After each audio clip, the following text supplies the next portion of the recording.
If you're new to VR or to Bonelab, there's a lot to learn in this game and you have to figure it out yourself.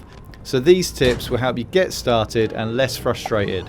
You can set your height at the beginning of the game, but you can also go into the advanced mode here to make finer adjustments to your avatar. The physics of the game aren't fussy when it comes to opening doors and moving objects out of the way. So to go through a door, just barge through it, and if something's in your path, just push it out of the way.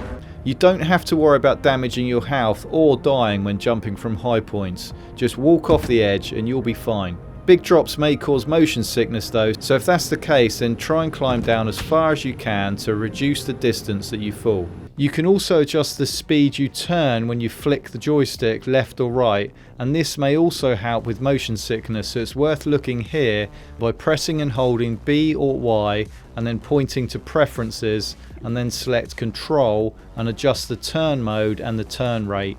You can pick items up without bending down, you just need to use the front and the side trigger and point your hands towards the object. To put things in your backpack, you can press B and this brings up your inventory, and when you select that it brings up your backpack and shows you the slots that you can put your items in. Or you can just throw them over your shoulder. So these represent your over shoulder, these are your chest holsters, and these are your waist holsters. Once your weapons are in these positions, you can grab them from over your shoulder. You can also grab your holstered weapons without having to get your backpack out or look at your inventory, and you can grab your ammo from your waist holster. The right stick controls your legs for crouching and jumping, so you can crouch down a bit or all the way down. Pull the stick down to crouch at different heights. Push the stick up to jump and use the A button to do a big jump. Use the A button and the left control stick to jump forwards, backwards or from side to side.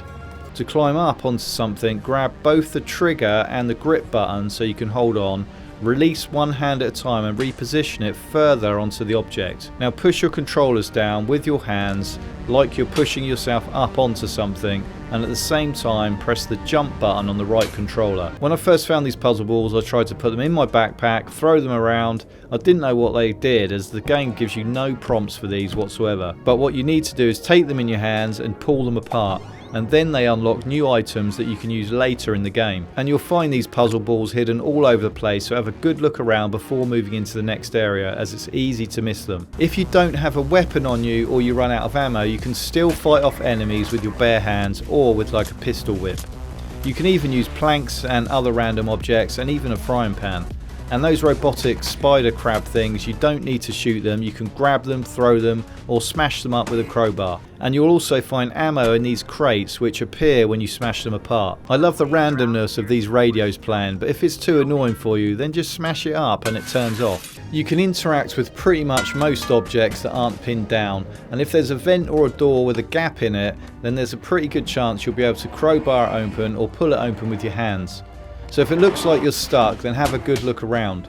Also look up for things you can reach for and climb onto. Now there isn't much guidance on this game at all, but this first section is what takes you into the Bonelab, and here you can choose to play from 6 different mini-game modes. The 2 modes that I think you'll get the most fun out of, in my opinion, are the tac trial, where you have to shoot as many enemies as possible in the allotted time, and also the parkour mode, which I absolutely love, but it is ridiculously hard. It's like a VR Ninja Warrior obstacle course with crazy obstacles to jump on and over and huge weapons to dodge. And there's also this modding area where you can use mods that have been made by the developers, and later you can import mods that have been made by other people and by yourself. And in here you'll be able to experiment with lots of stuff, and this is an area that will keep growing over time. To change your avatar, you can go to the avatar directory area here and play with different avatars, and this is where your newly uploaded avatars will appear as well. And you can check out your new appearance in the mirror and also practice your jumps. The biggest tip is to remember that this whole lab area isn't the main game. To unlock the main game, you have to solve the puzzle that exists in this area and open up this quarantine door. And to find out how to do that, you'll want to watch this video next. My name's Rich, thanks for watching, and I'll see you in the next video.